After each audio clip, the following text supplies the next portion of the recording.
¿Cómo va? Gracias por venir, ¿eh? A ver si podemos entender todo esto que pasa. Usted escribió por allí una nota hablando del año que se cumple de la detención del exministro de Planificación y diputado Julio De Vido, y la calificó de infame, entre otras cosas. Sí, digamos, yo creo que no podemos naturalizar lo que está pasando, lo que estábamos contando recién, ¿no? Es decir, esto de que también sucedió en el caso de Julio De Vido, ¿no? Ningún juez puede saber nada del caso antes de escuchar al acusado.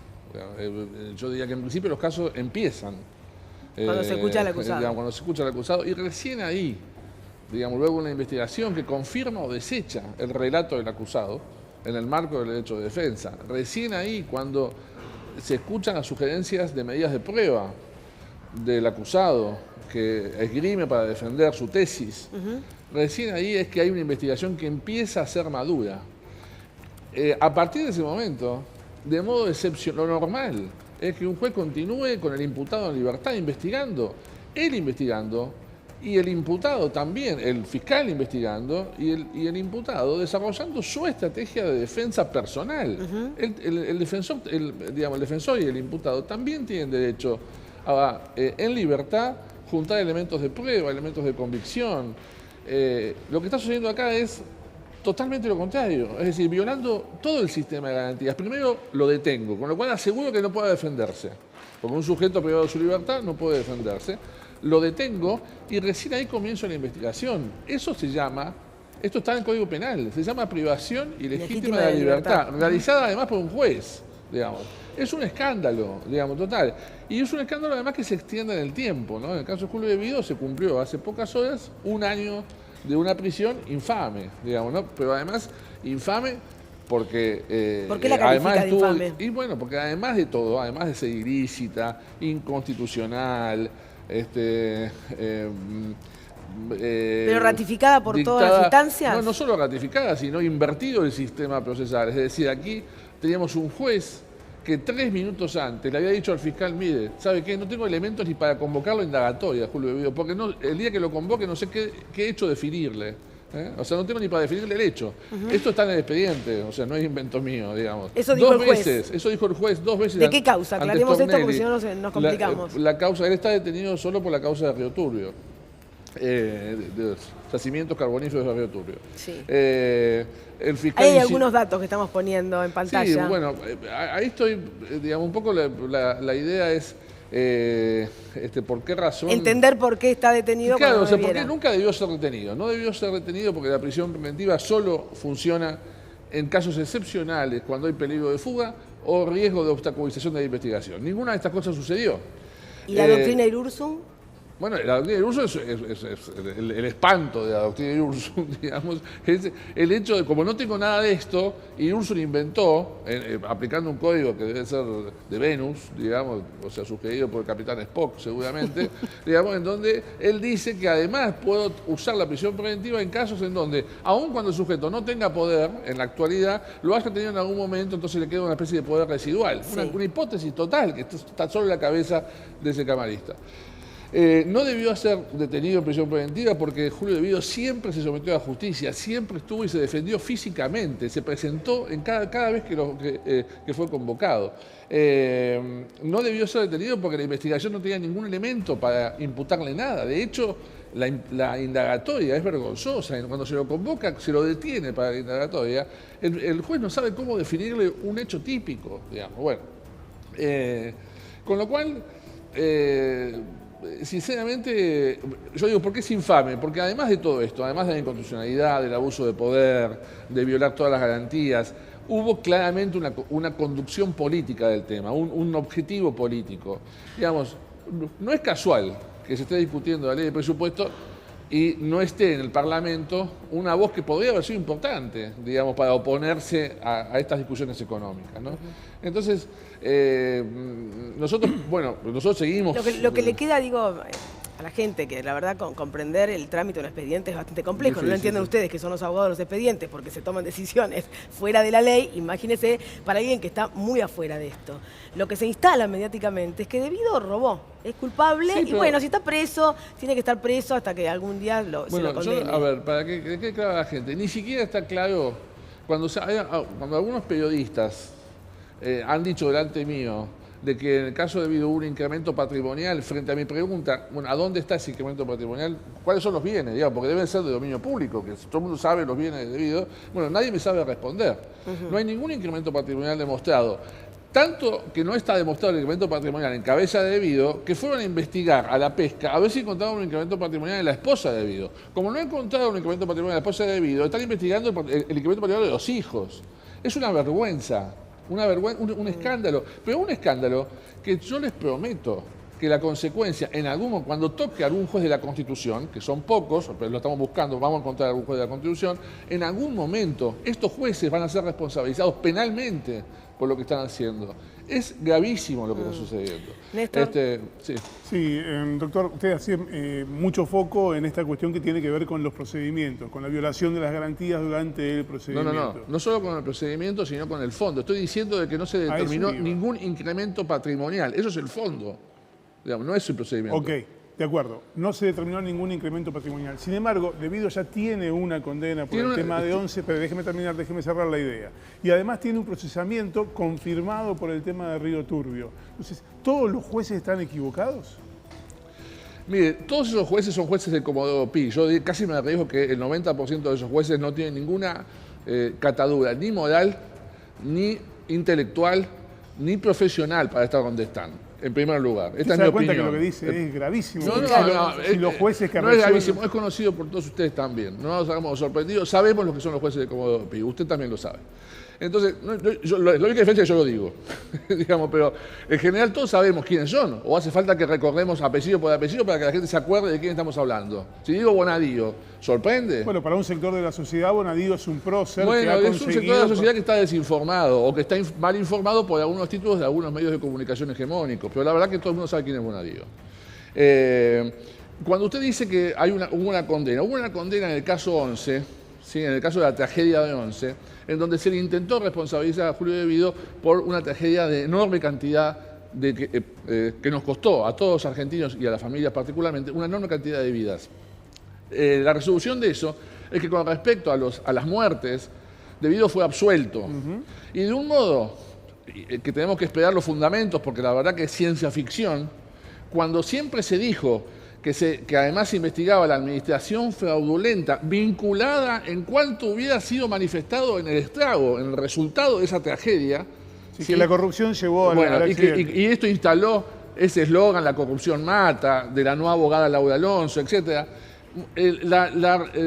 Lo que sucedió ahora, a mi juicio, en una especie de negociar con los medios de comunicación o con alguna presión política, es que se lo absolvió, porque era escandaloso condenarlo a Julio de Vido por el estrago, se lo condenó por la administración fraudulenta, poniendo una pena ridícula, porque la pena que tiene Julio de Vido por la administración fraudulenta, que es un mes de contabilidad de ese ministerio, es equivalente a las condenas de los otros funcionarios juzgados en 11.1, digamos, en el caso que estuvo en casación, por los dos delitos.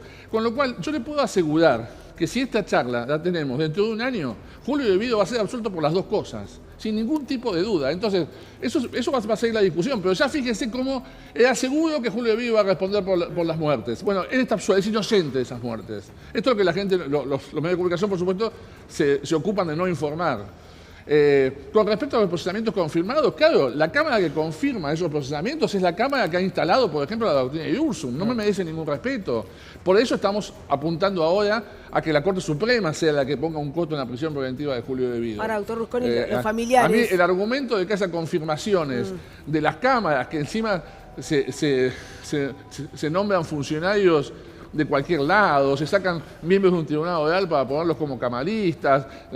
Ese desastre que está sucediendo no me merece ningún respeto, digamos, no es un argumento. Digamos. Ahora, doctor Rusconi, los familiares de las víctimas, ¿no?, de la tragedia de 11 han dicho, después de conocer esa condena, que a partir de ahora íbamos a tener un país mejor con esta condena. No, yo creo que tenemos un país peor. Una sentencia injusta es un país peor, y mucho peor, digamos, es un país peor. Lamento, digamos, porque a esa gente que crea que una sentencia injusta puede reparar el dolor que genera la desaparición de un hijo, o de un tío, o de un sobrino. Bueno, me parece que eso es un error y digamos, uno puede sufrir mucho y además equivocarse. esta entronización de la víctima como sabios, como que tenemos que, sí, porque ha sido víctima y ha sufrido, seguro lo que dice es cierto.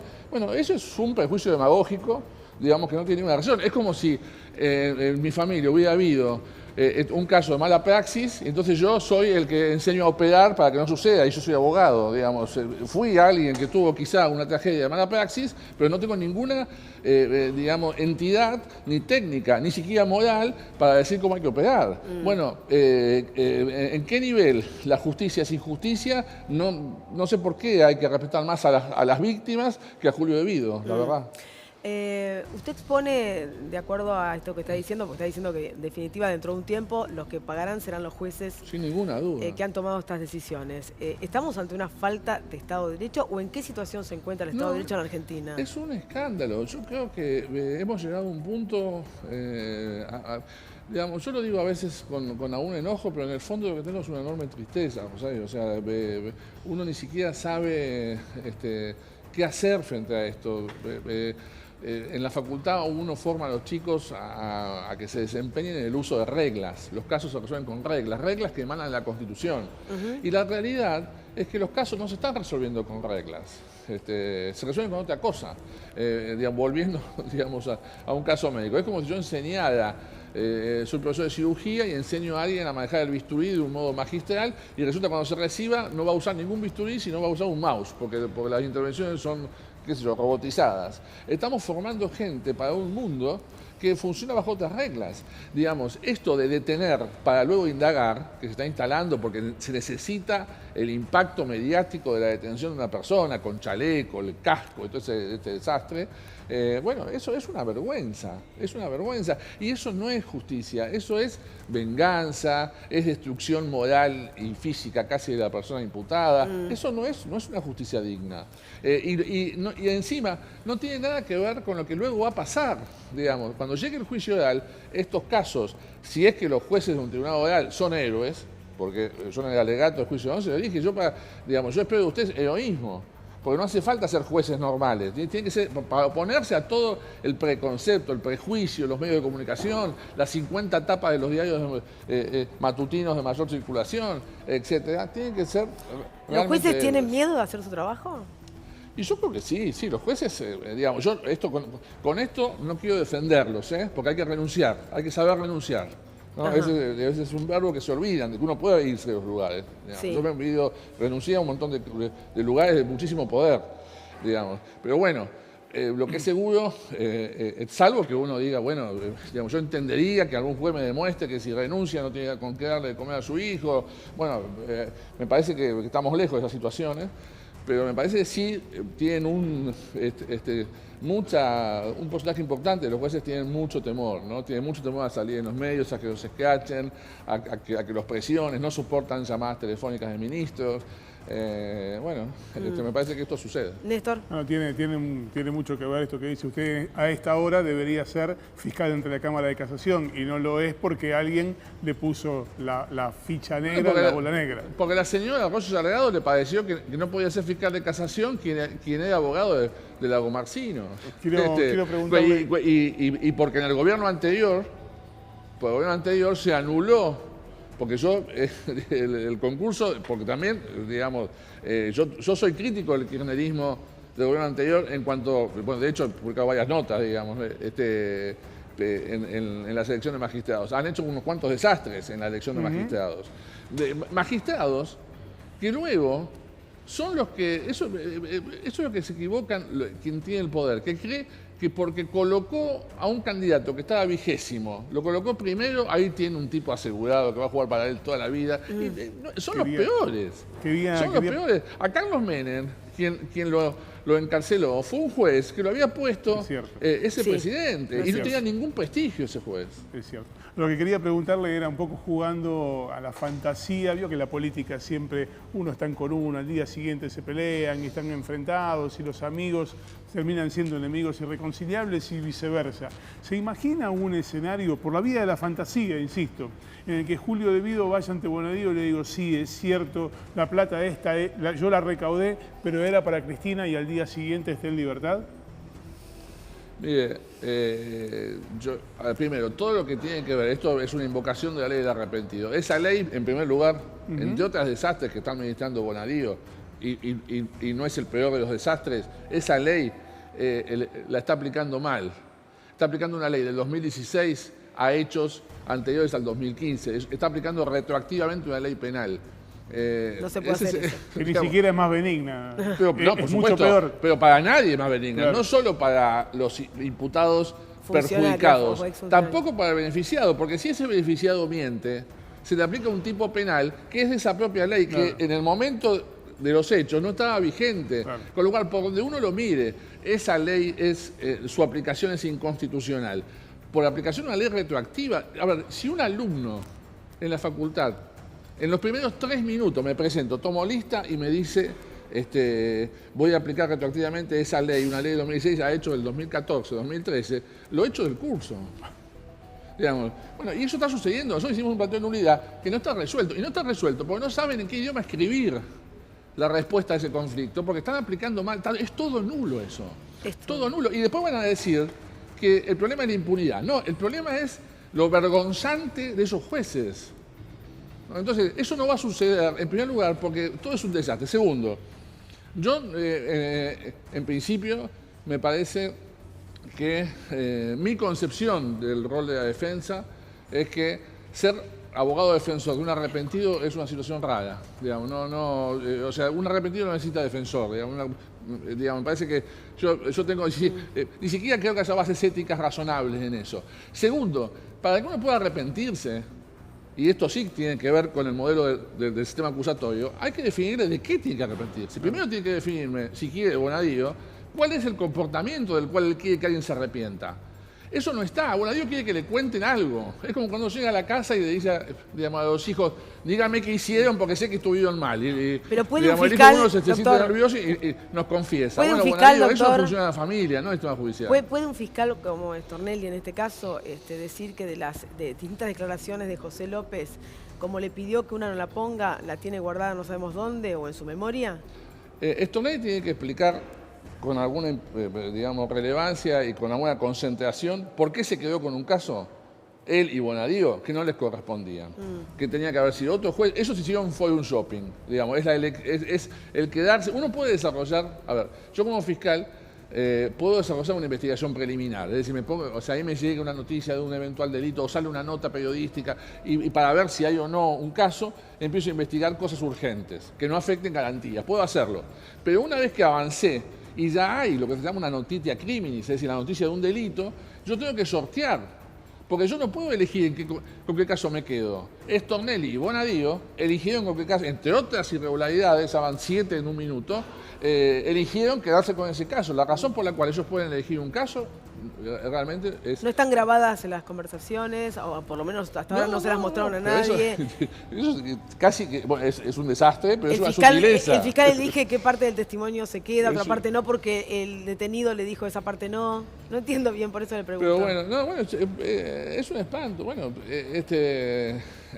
pero yo diría, sinceramente, yo estoy pasando una situación que todavía más grave.